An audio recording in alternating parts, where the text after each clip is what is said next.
and I wanted to talk about what it's like to be an SI user.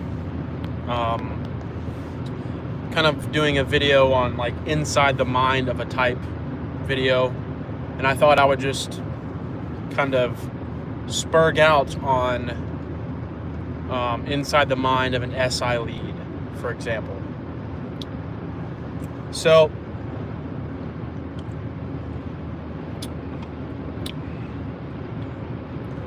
That over there.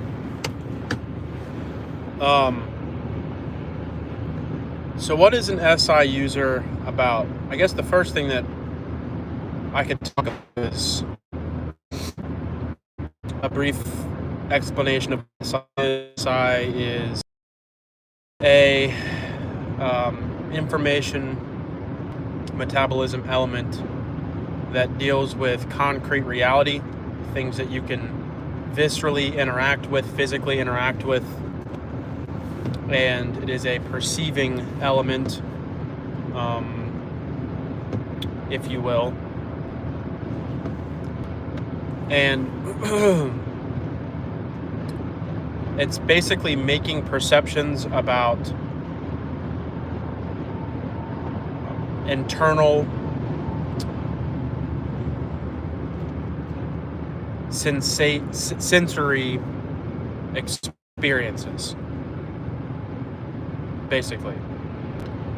So practically speaking, if an SI user high up, wherever they're at, they're always metabolizing their environment, metabolizing the information of SI from the environment and how it's relating to themselves, how the environment's affecting their body, and what they need to do in order to conform to the environment in such a way that yields comfort, that eliminates discomfort. And so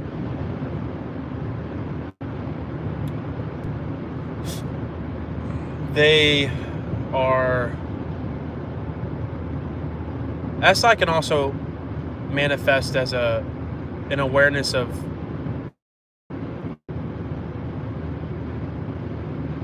aesthetics, in a sense, whether or not, and it's not just whether or not something looks good, it's whether or not something is has continuity to the way that it appears.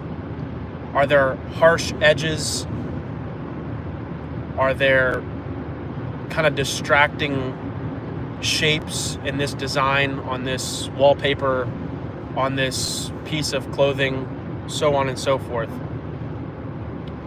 And so SI wants things to flow in a continuous fashion.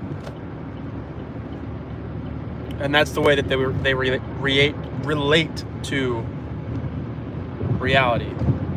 Ali Baki, what's up? ENTJ, JSSJ, JSJ. Wow. Those are new types in socionics. Never heard of those. New ones. New ones, baby. So SI fundamentally is not trying to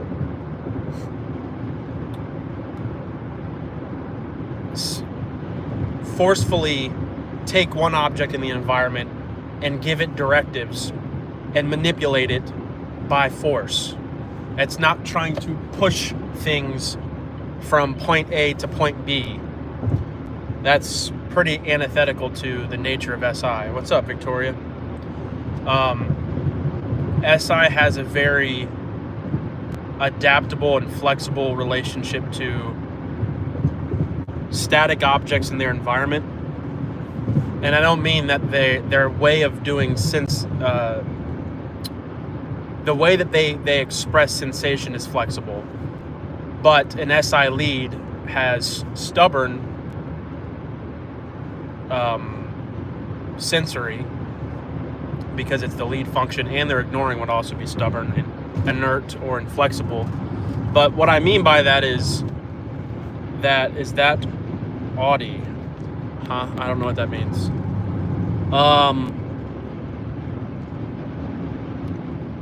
And so they have a very flexible relationship to what's happening physically around them and within space. They want things to flow well and not stick out and cause some type of disruption. But they're not necessarily looking to have objects contend for space. That's SE. Out of that contention, one will win and one will lose. And that's how you know the relative will distributed to the winner and the loser. Is this person weak or is this person strong? And that's demonstrated by their being competitive and determining oneself to win. That's completely opposite of the way introverted sensation sees reality. And so things come at a slower pace. Things are more natural. They're not forced or coerced. And so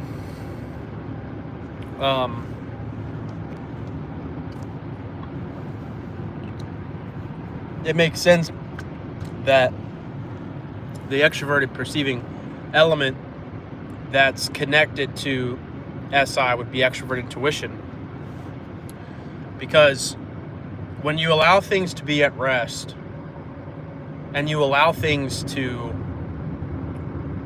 have time to develop, new possibilities can arise from that. New ventures can come from a place of relative inactivity. That if things are kind of allowing themselves to unfold in a natural progression, possibilities will emerge from those that kind of place. But when you set a goal and you are systematically moving to that particular goal, you are obviously determining that one outcome will happen. You're closing your mind to alternative ways something could come about. And I'm gonna cut in front of you there, guy. Just like that. That's what we do. Yeah, baby. And I'm about to do a little bit of that. And this guy's not looking. And he almost hit me. Not really.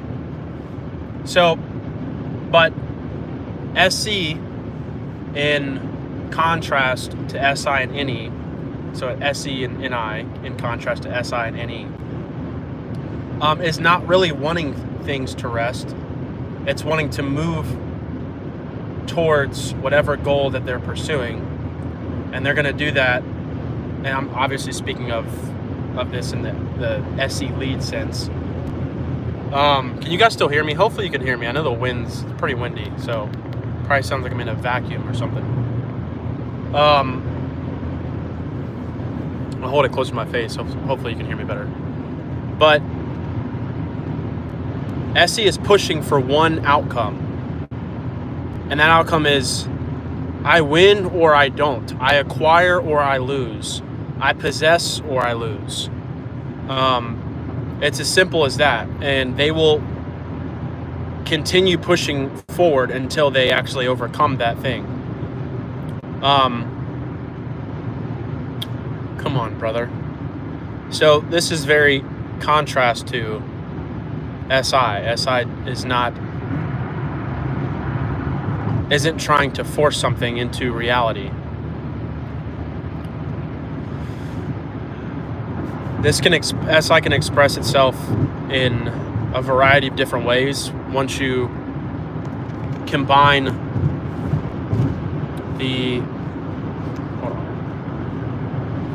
once you think of the information elements working in a kind of dynamic. For example, let's say for an SEI, just because they have four-dimensional FI, that you can see their sense and their desire for peace translate over into relationships where they're trying to assess what parts of their relationship are yielding discomfort, and they're trying to figure out a way to alleviate that discomfort. And a lot of times it's through lighthearted, positive, emotional feedback and making the other person feel seen and all that kind of jargon, all that good old language. This guy is so thirsty. Like, you are like thirsty AF.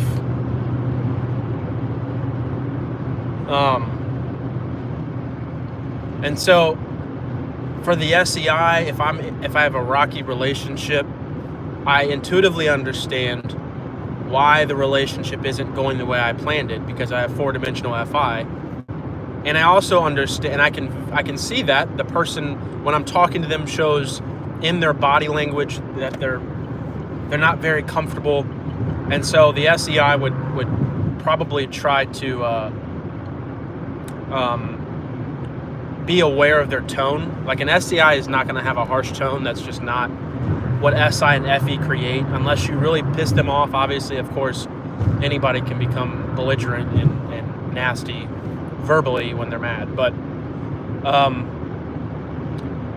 SEIs would want to bring comfort, and they could do practical things in order to do this. They could serve the person they care about practically, have an understanding of what their person enjoys, whether that's a certain meal, whether that's whatever they need in order for them to feel comfortable. The SEI would be keenly aware of certain actions and gestures that would bring about that psychological soothing, so to speak, where the other person is at ease, and even if it's in a conflict, they know what to say in order to have it received in the person in a peaceful way as much as possible, rather than a contentious way that SE and FE combined would try to create. SE and FE, in contrast, is doing the exact opposite of SI-FE.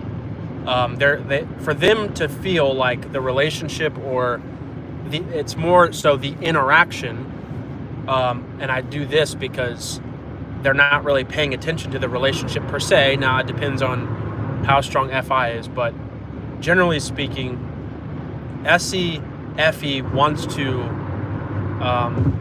feel something emotionally that pushes them to a certain action. And if it's delivered in a softer way, in a more accommodating way, a beta type will think that it's inauthentic. They won't think, dude, your car sounds like a pop can, bro. I can't say anything. My car's probably getting ready to break down. Anyway.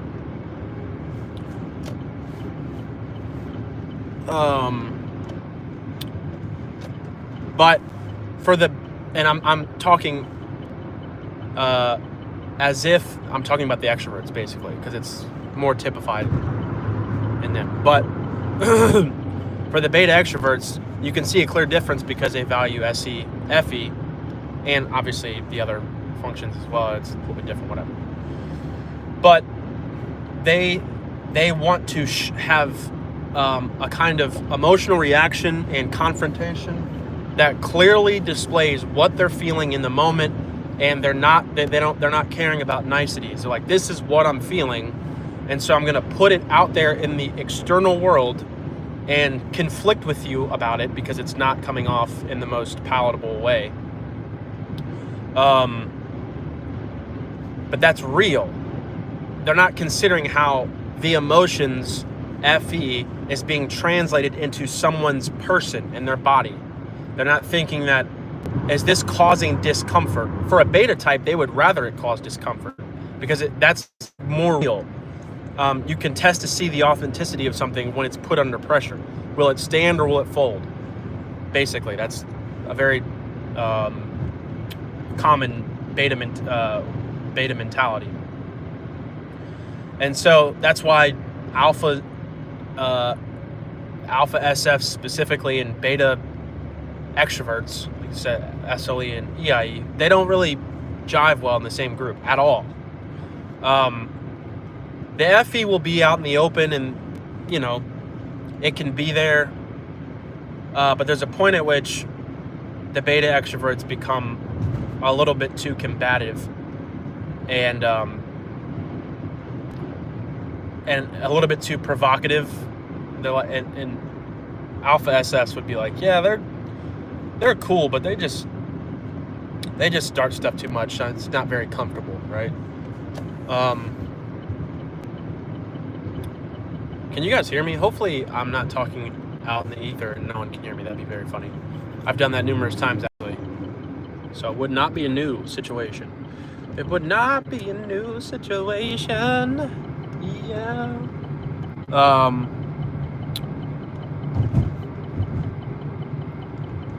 So what else?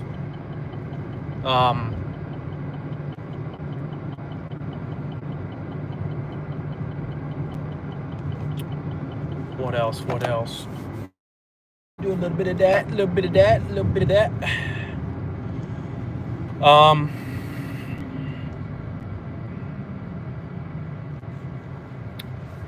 Anybody have any thoughts?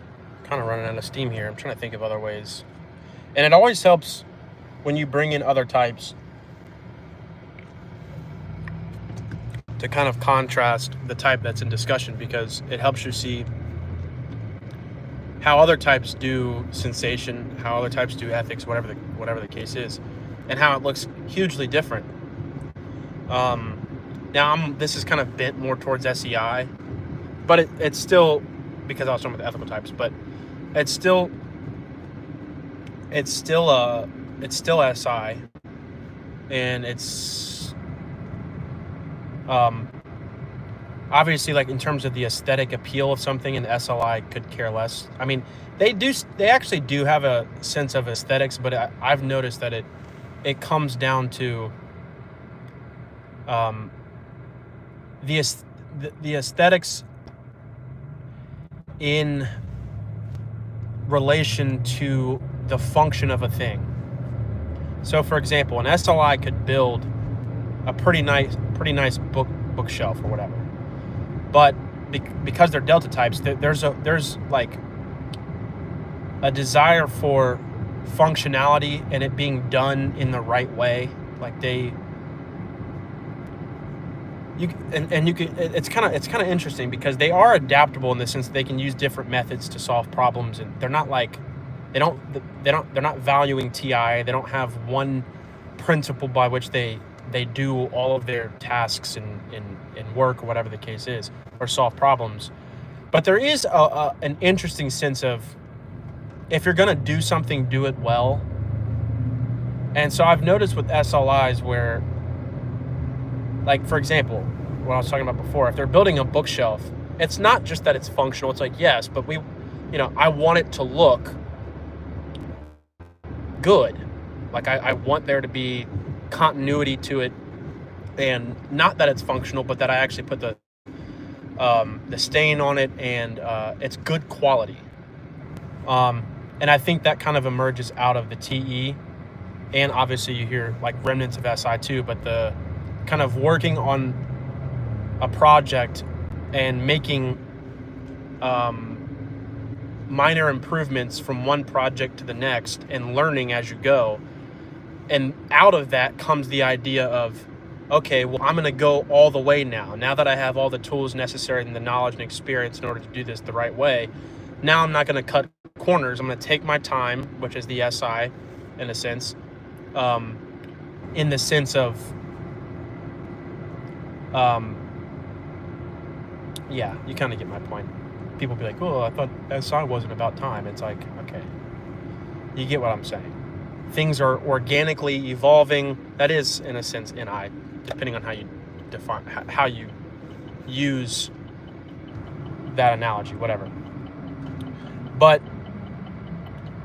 so there still is a sense of aesthetics with SLI, but ultimately it comes down to the flow of operations and whether or not that flow is efficient or is not.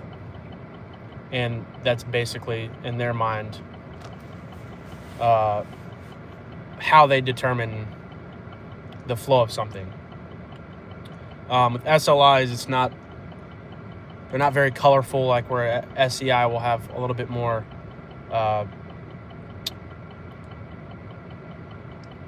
expression just from the presence of FE gives it animation, whereas SLIs are not animated. That's literally FE polar, is a lack of animation. And a lack of animation, you could say, is robotic, in that it doesn't have personality. Obviously they do, because they are, but the point being is they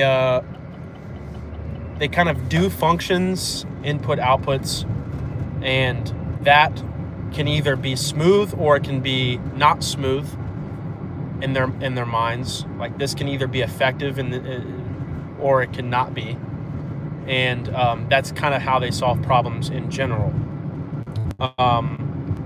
You can see remnants of their FI kind of